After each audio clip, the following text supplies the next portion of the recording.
अंधभक्त जरूरी नहीं कि ये भारत में ही हो और मोदी जी के ही फॉलोअर हो, ये किसी के भी फॉलोअर हो सकते हैं कि अंधभक्तों की दुनिया के अंदर होल नहीं होता। यानी कि होल मतलब एक प्रकार से एक समानता नहीं होती। डेथ पेनल्टी के बहुत ज्यादा समर्थक हैं, तो वो भी अपने आप के अंदर अनफॉर्चुनेटली एक अंधभक्ति का बहुत बड़ा साइन है। भीड़ के रूप में अटैक करते हैं क्योंकि कहीं ना कहीं ये दूसरों से ज्यादा भयभीत होते हैं। राइट विंग लीडर्स जो होते हैं वो बहुत अच्छे से इस बात को पहचानते हैं। बच्चों को जॉब चाहिए, प्राइवेट सेक्टर में जॉब देख रहे हैं, तो प्लीज उनको ये बताइएगा कि सोशल मीडिया के ऊपर जो जो वो नफरत वाले कमेंट्स डालते हैं वो कमेंट्स बिल्कुल इन्वेस्टिगेट होते हैं उनकी हायरिंग के समय। नमस्कार, मैं प्रोफेसर अरुण सांगवान। आज हम बात करेंगे अंधभक्त होने की पहचान की। तो ऐसा भी तो हो सकता है कि हम दूसरों को अंधभक्त कह रहे हो, लेकिन अंधभक्त असल में हम ही हो, या हमारे खुद के बच्चे हों, या कोई भाई हो, हमारे आसपास के बहुत सारे लोग हों। तो इनकी पहचान करना और बहुत जरूरी है कि हम अपनी भी पहचान कर पाए कि कहीं हम ही तो अंधभक्त नहीं हैं। तो आपको जान के बड़ी हैरानी होगी कि इस विषय के ऊपर बहुत शानदार रिसर्च हुई है आज से 40 साल पहले, लगभग 1980 के अंदर। बॉब एल्टीमायर करके एक साइकोलॉजिस्ट थे, जो कैनेडियन अमेरिकन साइकोलॉजिस्ट थे, जिनने अंधभक्ति, जिसको वो राइट विंग अथॉरिटेरियन फॉलोअर्स कहते हैं, तो हालांकि मैं RWA भी बोल दूंगा बीच में अपने वीडियो के, और राइट विंग अथॉरिटेरियन फॉलोअर भी बोल दूंगा, या फिर मैं अंधभक्त शब्द का वर्ड भी यूज कर दूंगा। तो उनने इनको पहचान करने के कुछ तरीके बताए थे। मैंने उनकी रिसर्च को थोड़ा सा इंटरप्रेट करने की कोशिश करी है, वो भी सबसे आसान शब्दों में, ताकि हम एक तरीके से जैसे जैसे मैं बोलता जाऊंगा वैसे वैसे आप अपने माइंड के अंदर टिक मार्क्स लगाते रहिएगा कि क्या आप वो करते हैं या आप वो नहीं करते हैं। तो इस बात पे आने से पहले मैं आपको ये बताना चाहूंगा, सबसे पहले ये एक अंधभक्त होना एक बहुत ही अलग पर्सनैलिटी टाइप है, जिसको RWA पर्सनैलिटी टाइप कहते हैं। अंधभक्त जरूरी नहीं कि ये भारत में ही हो और मोदी जी के ही फॉलोअर हो, ये किसी के भी फॉलोअर हो सकते हैं।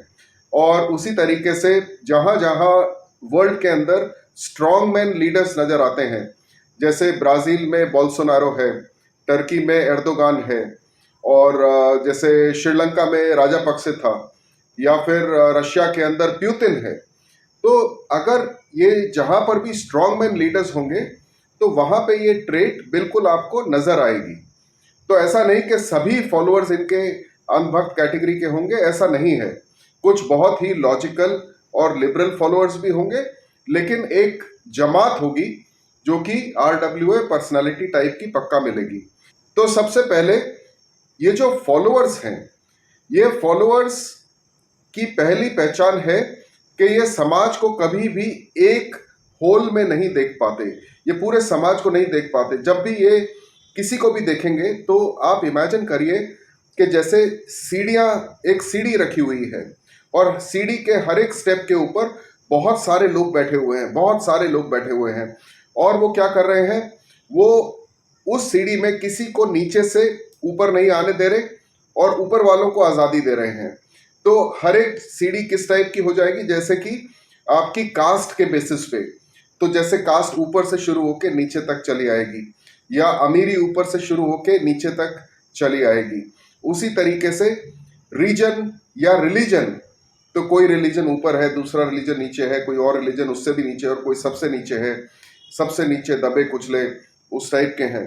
तो सबसे पहली पहचान ये है कि जैसे ही आप किसी से भी मिलते हैं, या आपके सामने कोई नाम आता है, या लेटेस्ट से कलाकार का नाम आता है, चाहे बॉलीवुड का नाम आ गया, चाहे कोई साइंटिस्ट का नाम आ गया, या कोई प्लेयर का नाम आ गया, अगर आपका माइंड सीधा उसकी, वो कौन से रीजन से आता है, उसका रिलीजन क्या है, या उसकी कास्ट क्या है, तो मुबारक हो, ये सबसे पहला निशानी है अंधभक्त होने की। क्योंकि अंधभक्तों की दुनिया के अंदर होल नहीं होता। यानी कि होल मतलब एक प्रकार से एक समानता नहीं होती, एक रिस्पेक्ट नहीं होती। ये सीढ़ियों का जो मैंने एग्जाम्पल दिया है वो मैंने इसीलिए दिया है कि सीढ़ी के निचले पायदान के ऊपर लोग डेजिग्नेटेड होते हैं, इनकी नजरों में नीचे डेजिग्नेटेड होते हैं, कुछ लोग उसके ऊपर बैठे होते हैं, फिर कुछ लोग और ऊपर होते हैं, और शायद बहुत जो अमीर लोग हैं या अपर कास्ट लोग हैं या पावर और अथॉरिटी के लोग हैं वो वहां बैठे होते हैं। लेकिन सीढ़ी के जो सबसे ऊपर बैठा होता है वो एक इंसान बैठा होगा जो कि सिंहासन पे बैठा होगा, क्योंकि ये सारा खेल तो हमारी परसेप्शन का है, हमारे पूरी मेंटल मैप का है, और आप उसे राजा के बराबर का अगर दर्जा देते हो तो आप बिल्कुल, आपको मुबारक हो, आपकी मेंटल मैपिंग बिल्कुल एक अंधभक्त वाली है।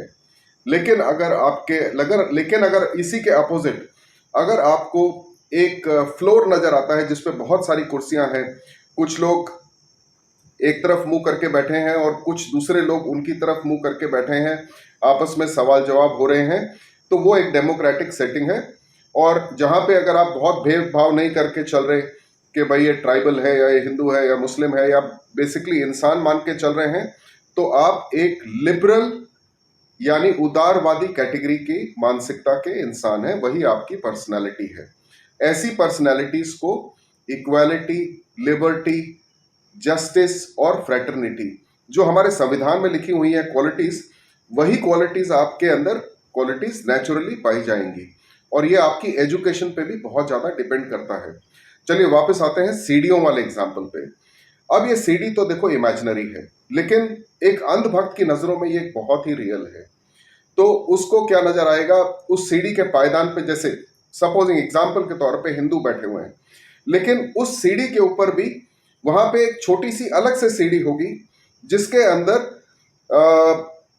Upper caste Hindu, middle caste Hindu, lower caste Hindu, Hindu जो नॉर्थ से है, हिंदू जो साउथ से है, या हिंदू जो नॉर्थ ईस्ट से है, उसकी भी एक छोटी सी सीढ़ी मिल जाएगी। वहां पर भी वो उसी तरीके से बैठे हुए मिलेंगे। तो कहने का मतलब ये है कि ऐसा नहीं कि ये सीढ़ी के अंदर केवल वो फिक्स हो गया हिंदू, उनके अंदर भी कैटेगरीज पे कैटेगरीज आपको नजर आने लग जाएंगी। अगर समाज को देखने का ये वाला नजरिया आपका है तो आपकी अंधभक्ति एक तरीके से कंफर्म्ड है। लेकिन आगे और कुछ और भी कंफर्मेटरी टेस्ट हैं। अब मैंने आपको बताया, अगर आपको सबसे ऊपर सिंहासन के ऊपर राजा नजर आता है, एक राजा या एक रानी नजर आती है, और वही दर्जा आप देके चलते हैं, तो ये भी अपने आप के अंदर अंधभक्ति का एक बहुत ही कंफर्मेटरी टेस्ट है। क्योंकि जब हम किसी को राजा के तौर पे देखते हैं तो हम उसको इंसान के तौर पे या अपने बराबर के तौर पे नहीं देख पा रहे हैं। हमने उसको एक बहुत ऊंचा स्टेटस दे दिया है, जैसे ऑलमोस्ट भगवान का स्टेटस दे दिया है। अब अगर भगवान का स्टेटस दे दिया तो इसका हमारे माइंड के अंदर एक अलग सेटिंग जो होती है वो ये होती है कि अब हम उसकी हर आज्ञा का पालन करेंगे। अब वो आज्ञा सही है या गलत आज्ञा है उससे फर्क नहीं पड़ता, लेकिन उसकी आज्ञा का पालन, ये हमारे माइंड की कंडीशनिंग हो गई है, क्योंकि हमें राजा नजर आ रहा है। तो राजा का जो फरमान है वो तो फॉलो होगा। नंबर 2, ना ही आप सवाल पूछेंगे, ना ही आप पसंद करेंगे कोई और उससे सवाल पूछे। वो उनको ऐसे लगता है कि ये राजद्रोह कर रहे हैं। राजद्रोह, क्योंकि मन में राजा इसलिए राजद्रोह। तो सवाल पूछने वाले एक तरीके से उनको दुश्मन की तरह नजर आते हैं। तो जब हम दुश्मनी की बात करेंगे तो दुश्मनी से एक और भी चीज आती है। अब राजद्रोह वर्ड होगा तो पनिशमेंट तो होगी, क्योंकि राजद्रोह का पनिशमेंट तो हमें करनी ही पड़ेगी। अगर किसी और को पनिशमेंट मिल रही है और अगर आपके अंदर बहुत ही आनंद की फीलिंग, सेटिस्फैक्शन की फीलिंग, एक हैप्पीनेस या अचीवमेंट की फीलिंग आ रही है, तो बिल्कुल मुबारक हो, फिर आप अंधभक्ति की एक और कंफर्मेटरी साइन को आप पार कर चुके हैं। ये जो पूरा गेम है, जो बिलीफ है कि राजा, राजद्रोह और पनिशमेंट, ये बार बार रीइंफोर्स, यानी बार बार ये चीज कंफर्म करनी पड़ती है, तब वो स्टेटस बना रहता है उस राजा का।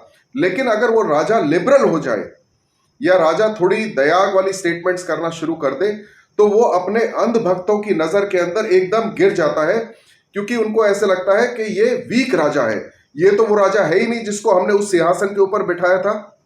तो यहां पर एक बहुत इंपॉर्टेंट पॉइंट आता है। ऐसे अंधभक्तों के जो राजा होते हैं वो अपनी इमेज में एक पॉइंट के बाद खुद ही ट्रैप हो जाते हैं। वो एक्चुअली विक्टिम बन जाते हैं, क्योंकि जब तक वो उसी तरीके की पनिशमेंट या उसी तरीके का सोशल स्टेटस को रीइंफोर्स ना करते रहे, जो पायदान इनको पसंद है उन पायदानों को बार बार रीइंफोर्स ना करें और उसको वैसा का वैसा ना रखें, तो इनके भक्त जो है, अंधभक्त जो है, वो डिसअपॉइंट हो जाते हैं, नाराज हो जाते हैं और वो राजा को बिल्कुल पसंद नहीं करते, उसको हटाने की सोचते हैं किसी और इंसान से जो ओरिजिनली उतना ही ज्यादा स्ट्रांग होगा जैसे ये वाला राजा पहले था।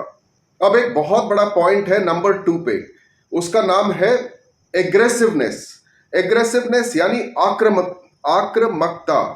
तो अगर आप आक्रामक हो जाते हैं, आक्रामक हम कब होंगे? जब हमें दो दुश्मन नजर आएंगे। पहला दुश्मन मैंने बता दिया, और दूसरा जो इनके एनिमी होते हैं वो उसी सीढ़ी के ऊपर, जैसे निचले पायदान पे नीचे के स्टेटस के लोग, जो इनको ये अपने से नीचे के स्टेटस का मानते हैं, कुछ लोगों को अपने से ऊपर के स्टेटस का मानते हैं, लेकिन ये सारी जगह के ऊपर ये जो अंधभक्त बैठे हुए हैं इनको बहुत दुश्मनी होती है अगर कोई नीचे की स्टेटस वाला आदमी एक पायदान ऊपर चढ़ने की कोशिश करे, चाहे वो पढ़ाई के अंदर हो, विज्ञान के फील्ड में हो, चाहे वो आर्ट के फील्ड के अंदर हो, चाहे वो एक्टिंग के फील्ड में हो, थिएटर में हो, स्पोर्ट्स में हो, किसी भी फील्ड में हो, या फिर लेटर से कि अगर, क्योंकि ये डिस्क्रिमिनेट बहुत करते हैं, भेदभाव बहुत करते हैं, तो जैसे अलग अलग जो लिंग है, स्त्रीलिंग, पुल्लिंग, तो अगर कोई लेडी अगर ऊपर उठ के आती है, एक पायदान ऊपर चढ़ने की कोशिश करती है, क्योंकि शायद वो भी एक पायदान इनको नीचे नजर आती है। अंधभक्तों को टिपिकली कॉर्पोरल पनिशमेंट यानी फिजिकल पनिशमेंट, यानी कि शारीरिक पनिशमेंट देना बहुत ही पसंद होता है। तो अगर आप कभी भी कोई ऐसी चीज देखते हो जहां पे आप बिल्कुल आनंदित, प्रफुल्लित, ओके, बहुत ही एक सेटिस्फाइंग फीलिंग अगर आपको आती है, तो आप बिल्कुल टिक मार्क कर सकते हैं। दूसरा, अगर आप डेथ पेनल्टी के बहुत ज्यादा समर्थक हैं, तो वो भी अपने आप के अंदर अनफॉर्चुनेटली एक अंधभक्ति का बहुत बड़ा साइन है।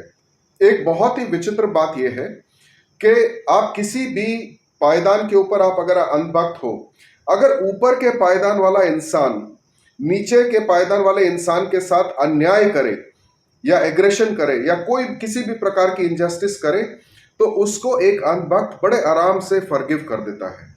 लेकिन अगर वही चीज नीचे का पायदान वाला इंसान ऊपर के पायदान वाले इंसान के साथ करे, तो वो बिल्कुल राजद्रोह से भी बुरा हो जाता है। अधिकतर ये देखा गया है कि ये मॉब्स के अंदर यानी भीड़ के रूप में अटैक करते हैं, क्योंकि कहीं ना कहीं ये दूसरों से ज्यादा भयभीत होते हैं, यानी लोगों से भयभीत होते हैं। और यहां से हमें एक और पॉइंट मिलता है जो कि बॉब एल्टेमायर की थ्योरी में आता है कि ये विविधता को बिल्कुल पसंद नहीं करते। तो ये आखिरी पॉइंट है। विविधता किस टाइप की? रीजन की यानी क्षेत्र की, या आपकी रेस की यानी नस्ल की, आपके धर्म की, या आपके कपड़े पहनने के स्टाइल की, या लेडीज के कपड़े पहनने के स्टाइल की, या लेडीज की एजुकेशन की। तो ये एक तरीके से, क्योंकि ये एक भीड़ का हिस्सा होते हैं, तो ये क्या चाहते हैं, ये बिल्कुल भी खुद दूसरों से अलग नहीं दिखना चाहते हैं। तो उसी तरीके से दूसरे भी हमसे अलग ना दिखें, लेकिन अगर दूसरे आपको अपने से अलग दिख रहे हैं तो आपके अंदर वही आक्रामकता आ जाएगी और आपको वो बिल्कुल पसंद नहीं आएगा। तो एक तरीके से इनका जो एग्रेशन है वो कभी रुकेगा नहीं। तो इनकी एक जो कैरेक्टरिस्टिक आपको मिलेगी वो ये है कि हमेशा इनको एक खतरे का एहसास रहता है, क्योंकि एक लैक ऑफ कॉन्फिडेंस है। अगर इंसान अपने आप के अंदर बहुत ही कॉन्फिडेंट है तो उसको किसी से भी खतरे का एहसास हो ही नहीं सकता। अगर बहुत ही लिबरल पर्सनालिटी का इंसान है तो उसको किसी से भी खतरा नहीं है, वो किसी की भी प्रोग्रेस को देख के ताली बजा सकता है, लेकिन कभी किसी पे हमला नहीं कर सकता।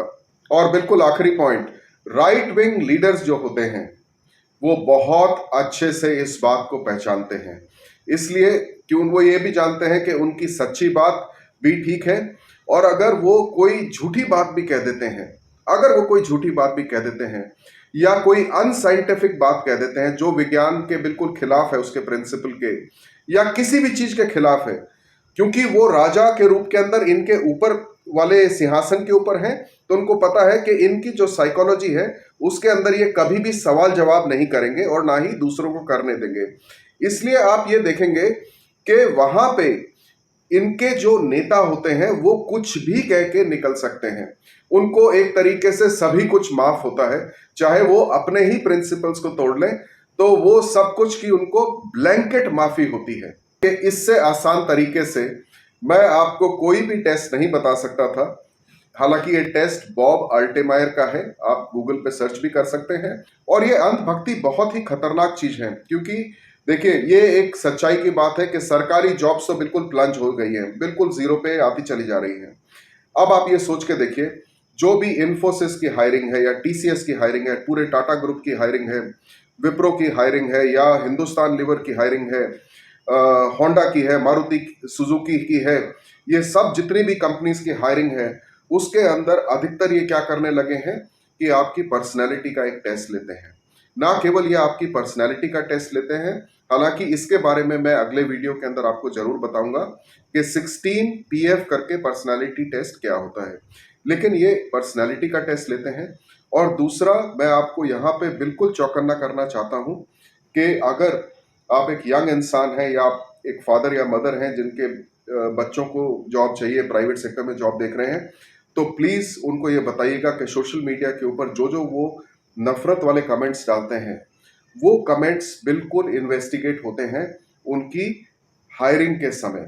और अगर हायरिंग के बाद भी कई बार ये जब डिस्कवर हो जाता है कि ये इंसान ने इस टाइप के ट्विटर पे ट्वीट्स कर रखे हैं या इस टाइप का फेसबुक या यूट्यूब के ऊपर बहुत गलत कमेंट्स डाले हुए हैं, तो वहीं पे हायरिंग के बावजूद भी आपकी नौकरी जा सकती है।